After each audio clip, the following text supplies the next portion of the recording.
اور ایک بات میں آپ کو یاد رکھوں، قومیں جبر سے نہیں بنتی، بالکل قومیں ڈائلاگ سے بنتی۔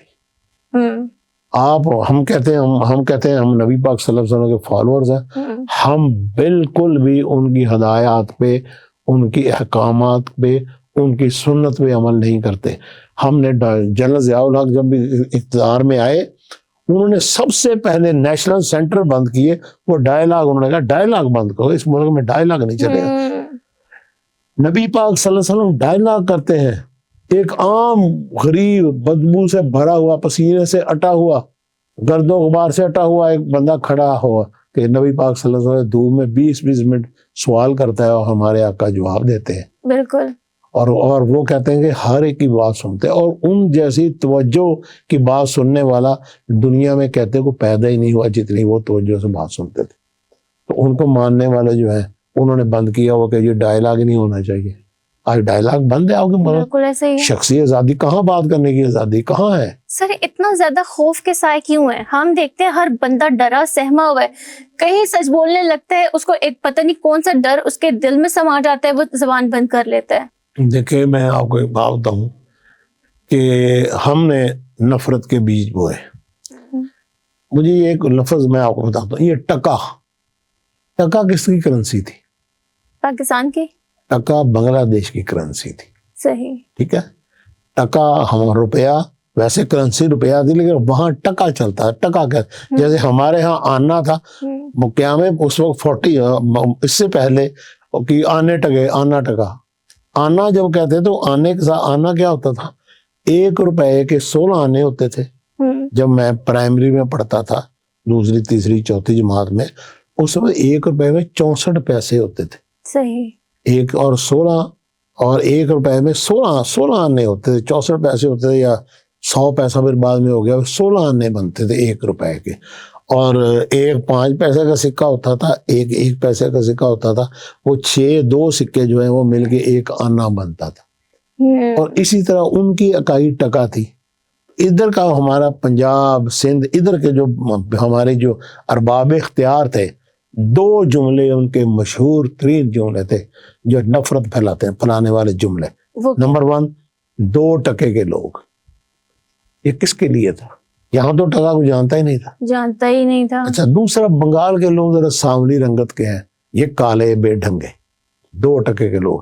دوسرا ایک جملہ تھا، ٹکے ٹوکری، آپ نے بھی یہ سنا ہوگا، اب بھی کہیں چلتا ہے۔ سر یہ دونوں آج بھی اسی طرح مقبول ہیں، ہر دوسرے پروگرام میں۔ یار کی تھی ٹکے ٹوکری کرتا ہے، یار کی ٹکا تو کرنسی ان کی تھی۔ ہم نے ٹکے ٹوکری کا جو لفظ ہے نا، یہ تنظم ہم بنگالیوں کو کہتے تھے، ان بنگالیوں کو اس شیخ مجیب الرحمان کو جو کہ قائد اعظم کا سب سے بڑے سپورٹرز میں شامل تھے، جو سائیکل پہ کمپین کرتا تھا مسلم لیگ کی۔ تو بدقسمتی تو ہماری ہے۔ ہم نے وفاداروں کو میں سمجھتا ہوں اگر مجھے معاف کیا جائے اور میرے اس بات کو ہضم کیا گیا، کیونکہ اس ملک میں ہماری جو قوت ہاضمہ ہے نا بہت کمزور ہو چکی ہے، ہمیں بات ہضم، اور سچائی تو ویسے بھی ہضم نہیں ہوتی۔ اور عربی کی ایک کہاوت ہے کہ سچ کے نشتر کو شہد میں ڈبو لو، کوئی سچ کڑوا ہوتا ہے۔ میں بہت کڑوی بات کرنے لگا ہوں اور مجھے پتا یہ ہضم نہیں ہوگی، مجھے اس کا ریئیکشن بھگتنا پڑے گا، لیکن جو زندگی میں ہوتا ہے ہو کے رہتا ہے۔ بات یہ ہے، میں سمجھتا ہوں کہ یہ جو تقسیم پاکستان تھی، مشرقی پاکستان اور مغربی پاکستان، اس وقت یہ مجھے بتائیں آپ کہ آبادی اکثریت کس کی تھی؟ مسلمان تھے زیادہ؟ نہیں، بنگالی زیادہ تھے۔ مشرقی پاکستان کی آبادی زیادہ تھی یا مغربی پاکستان؟ آپ کو پتا ہے ان کی آبادی ہم سے زیادہ تھی۔ جی بالکل۔ مجھے پرسنٹیج تھوڑی سی بھول گئی، غالباً وہ 56-57% یا 60% اس طرح ان کی، مجھے میں معذرت چاہوں گا اگر میں غلط فگر کوٹ کر دوں، لیکن مشرقی پاکستان میں آبادی زیادہ تھی، ادھر آبادی کم تھی۔ ایسے ہی ہے۔ ٹھیک ہے۔ اب زیادہ آبادی والوں نے کم آبادی والوں کو چھوڑا، ایسی بالکل ایسے ہی۔ میں کہتا ہوں کہ بنگالیوں کا یہ بہت بڑا احسان ہے کہ انہوں نے اپنے نئے آزاد کروائے گئے ملک کا نام بنگلہ دیش رکھ لیا۔ وہ زیادہ آبادی والے تھے. اگر وہ اس کا نام پاکستان رکھ دیتے نا, پاکستان, ہم تو ہمیں تو اور نام رکھنا پڑتا, جیسے مشرقی جرمنی ہے, مغربی جرمنی ہے, لیکن جو ان کا ایک بنگلہ دیش, ان کا لفظ دیش کو وہ دیش کہتے ہیں, انہوں نے بنگلہ دیش نام رکھ دیا. میں سمجھتا ہوں یہ بھی ان کا آسان ہے, ورنہ ہم تو نام سے بھی جاتے, ہم تو نام سے بھی جاتے. سیدھی بات ہے. تو سمجھ تو جو بھی ہوا, میں آخری بات کروں گا پھر میں اجازت چاہوں گا آپ سے کہ ہمارے بہت معروف ہیں ہمارے جرنلسٹ حامد میر, وہ ایک مرتبہ ڈھاکہ یونیورسٹی گئے تھے. ڈھاکہ گئے, انہوں نے ڈھاکہ یونیورسٹی کے لان میں وہاں بچے اور بچیوں کو اکٹھا کر کے مختلف سوالات کیے, اور ایک سوال انہوں نے یہ تھا جو مجھے آج بھی حفظ ہے, یاد نہیں حفظ ہے ان کی جواب. اس نے کہا جی کوئی ایسی بات ہو کہ ہم اکٹھے ہوں, ہم ایک ملک تو بے شک نہ بنے لیکن ہمارے درمیان اتنے تعلقات ہوں کہ بھائی چارہ بحال ہو جائے. ایک لڑکی نے اٹھ کے کہا کہ یہ نہیں ہو سکتا, کیونکہ اس 71 میں ہمارے دانشور, ہمارے ڈاکٹرز, ہمارے ریسرچر, ہمارے پروفیسر, ہمارا جو ایلیٹ کلاس تھی دانشوروں کی, ان کو جس طرح چن چن کر مارا گیا, مکتی بانی نے مارا گیا, جس نے بھی مارا, یہ کوشچن نہیں ہے. اس نے کہا جی اگر وہ آج زندہ ہوتے تو بنگلہ دیش پتہ نہیں کہاں ہوتا.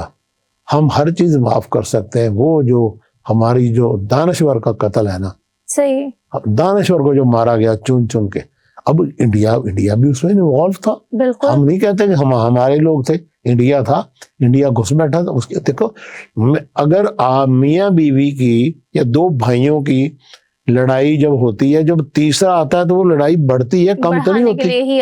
ہمیشہ جب میں میٹرک میں پڑھتا تھا تو میرا نا جی یہ ہمارے کونسلر تھے مختار احمد بٹ صاحب, بہت نیک آدمی تھے, اللہ انہیں قریب رحمت کرے. تو میری ہینڈ رائٹنگ بڑی اچھی تھی اور میں سپیڈ سے لکھتا تھا. تو میں نے جہاں سے سیکھا تو وہ ایک دم مجھے کہنے میں کوئی لوگ آ جائے درخواست لکھتے ہیں, میں لکھ دیا کرتا. تو مجھے کہنے لگے تمہاری ہینڈ رائٹنگ اچھی ہے, تم اچھا لکھتے ہو, یہاں کبھی آ جایا کرو, فیصلے لکھ لیا کرو, آ جایا کرو یہاں فیصلے لکھا کرو. میں کبھی کبھی وہاں جا کے بیٹھ جاتا تھا, ان کا تھوڑا سا کمرہ تھا ایک چھوٹا سا, وہاں لوگوں کی باتیں سن کے تو میں وہ فیصلے لکھا کرتا تھا رجسٹر پہ. جب کبھی ان کا جو اسسٹنٹ وغیرہ نہ آتے تھے مجھے بلوا لیا کرتے تھے, میں لکھتا تھا. تو میرا اتنا ایکسپیرینس اس سے ہوا لکھنے سے, تو ساری اتنی چھوٹی عمر میں آپ کو فیصلے, میٹر کے طالب علم کو فیصلے لکھنے میں مل جائے ایک اسکول گوئنگ لڑکے کو, تو اس کے لیے تو بہت بڑی کامیابی ہے. ہاں, میٹرک فرسٹ ایئر کے طالب علم کو اگر یار یہ لکھو تو بڑا تجربہ ہو جاتا ہے. تو میں نے یہ دیکھا ہمیشہ جو میاں بیوی کی لڑائیاں ہوتی تھی وہ زیادہ کونسلر مساوتی عدالتیں ہوتی تھی نا, تو اس میں جب بھی میں دیکھتا تھا وہ تیسرا بندہ داخل ہوتا تھا, خواہ وہ ساس ہو, وہ ماں ہو, وہ سسر ہو, کوئی بھائی ہو, کوئی بہن ہو, جب تیسرا داخل ہوتا تھا تو میاں بیوی لڑتے تھے.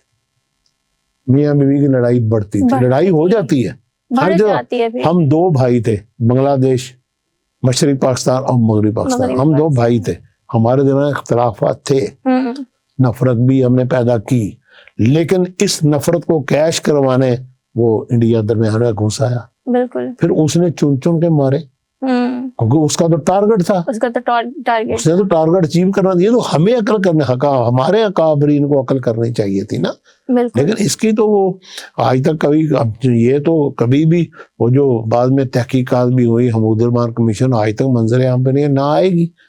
تو کیا لائیں ہم, کیا بتائیں, اپنا کون اپنے قمیض اپنے پیٹ سے اپنی بنیاد قمیض اٹھائے گا, کیوں ہم اٹھائیں؟ کوئی اس میں کوئی فخر والی بات ہو تو ہم اس کو منظر عام پہ لائیں, ہم کیا لائیں, اپنی شرمندگی کیا دیکھیں, ہم سے غلطیاں ہوئی ہیں اور غلطیوں کا خمیازہ ہم بھگتنا ہے. لیکن یہ ہے کہ انسان اپنی غلطیوں سے سیکھتا ہے. ہماری بدقسمتی یہ ہے کہ ہم نے سیکھا نہیں ہے. جو غلطی ہم نے بنگال میں کی, ہم سے وہی غلطیاں پاکستان کے مختلف حصوں میں ہو رہی ہیں, ابھی بھی ہو رہی ہیں. ہم نے جبر سے نہیں, دل جبر سے نہیں جیتے جاتے. یہ جو تھیوری ہے اسلام جبر سے نہیں پھیلا, نبی پاک صلی اللہ علیہ وسلم کے محبت سے پھیلا. بالکل ایسے ہی ہے. بالکل, وہ واقعہ یاد ہے جو نبی پاک صلی اللہ علیہ وسلم میں ایک بندے کو کہا میری طرف دیکھو, اس نے کہا میں نہیں دیکھتا.